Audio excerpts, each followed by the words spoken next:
appointment will not be forever. Knowing what you know now, after a year on the job, what kind of governance do you think will work best for the city of Detroit Public Schools? Is that for me? Is that for me or the mayor? Actually, it says Bobb, Mr. Bobb.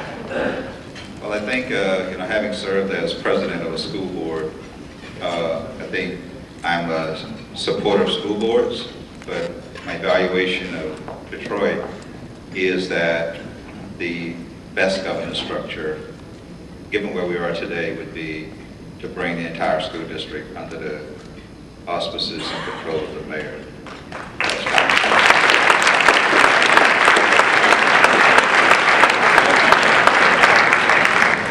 I told the mayor that I was going to give, when we met earlier today, that I brought the keys to the Detroit Public Schools with me. As I said, I'm glad we're friends. Okay. Mayor Bing, one of the stories that's been in the media the last few days has been the Rosa Parks Transit Center and the security problems there in terms of keeping that wonderful new building that we have on the west edge of downtown open.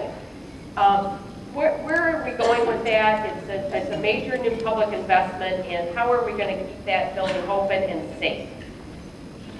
I think what we're going to do, there's a plan that's being developed as we speak to make sure that it will be a 24/7 transportation hub that's open to all of our public. We're looking at, once again, trying to figure out what we need to do from a security standpoint so we can do that, as well as looking at some small businesses going in there that I think would be very helpful. We can justify, I think, making sure we get the necessary funding to secure that facility with those businesses being in there, and hopefully they're going to be open 24/7 also. Mr. Bobb, this question for you. What's your opinion of the race to the top application? I assume that this question is about the state's application. Well, my interest is, unfortunately, is very focused on the Detroit Public Schools, and very hopeful that the state of Michigan will be successful in round one of the race to the top. We have a number of key components of that application that will help drive student achievement within the Detroit Public Schools. And so, I think we're in for about $79, $80 million as part of the race to the top. And we're glad that the application was submitted on time by the state, and we're hopeful that the state of Michigan receives funding in the first round and not the second, third, or fourth round. Mayor Bing, a couple questions that seem to be related. Does the city have a comprehensive plan to address the density issue, aging infrastructure, and also kind of related is, what's your position on urban agriculture? Well, both of those areas are being discussed within the administration, but I have to be honest and say that they're not at the top of the list right now. From a fiscal standpoint, we've got to make sure that we get the necessary cash flow and funding in place, and we make the necessary adjustments to make us sound from a fiscal standpoint. As it relates to what they call urban farming, I can't sit here and say I'm a total proponent of it because I need more information, I need more time to look at it. There's no doubt in my mind it's something that we will move to in that direction with the land mass that we're going to have as we make the necessary decisions to downsize our city. But I'm not ready to once again take a large mass of city land just yet.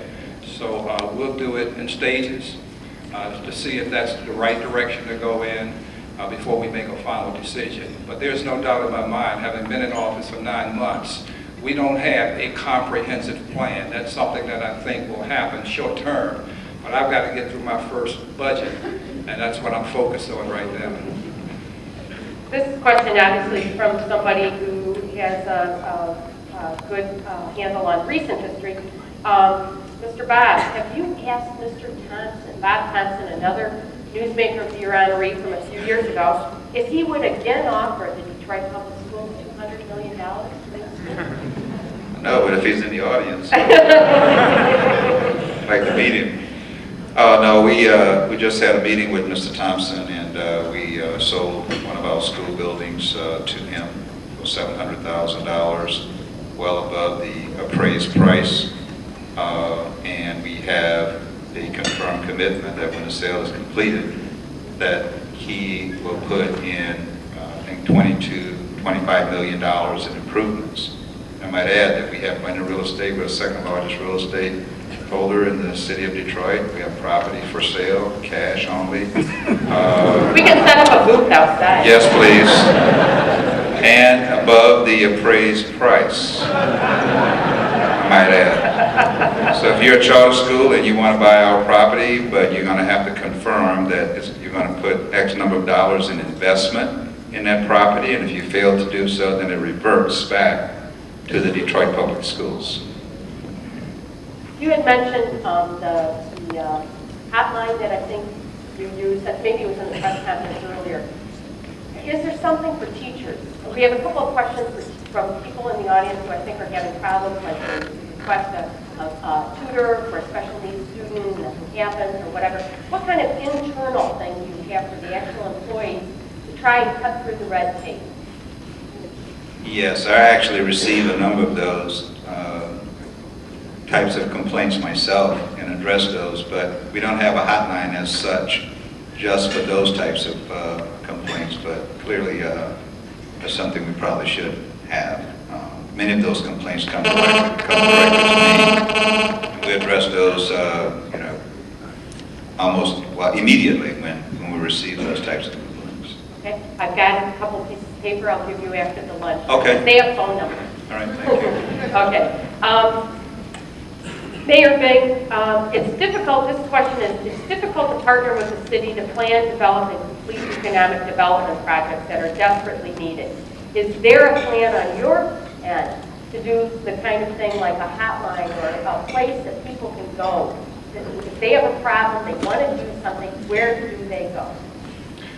We have phase one in the city, and we're taking the lead from what Bob is doing over in the school system. We have what we call City Confidential, which is a quote-unquote hotline, or at least a place where people can call in, and in most cases it's complaints, but hopefully they will also give us some ideas on some of the things that they think they can do to help the city. So we have that City Confidential.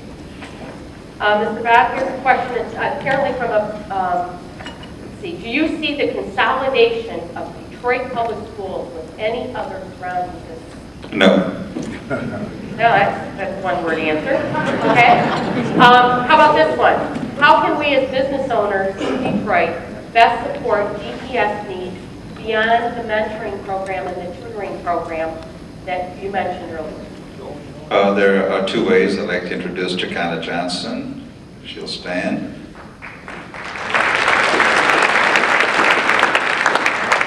She's the president and CEO of the Detroit Public Schools Foundation.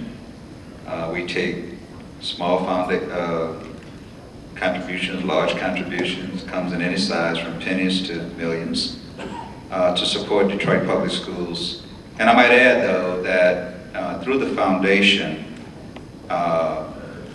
those who, if you have a specific program that you'd like to have funded, then the foundation will protect your contribution. We'll make sure that the right due diligence is in place and none of your dollars will go into the general purpose fund or the operating fund of the Detroit Public Schools. I mean, we have a corporation that's supporting our band, citywide band that we're putting back on the streets hopefully this summer. And you can go to their website and make a contribution directly from the website. For example, we have another corporation that's helping to fund early childhood education.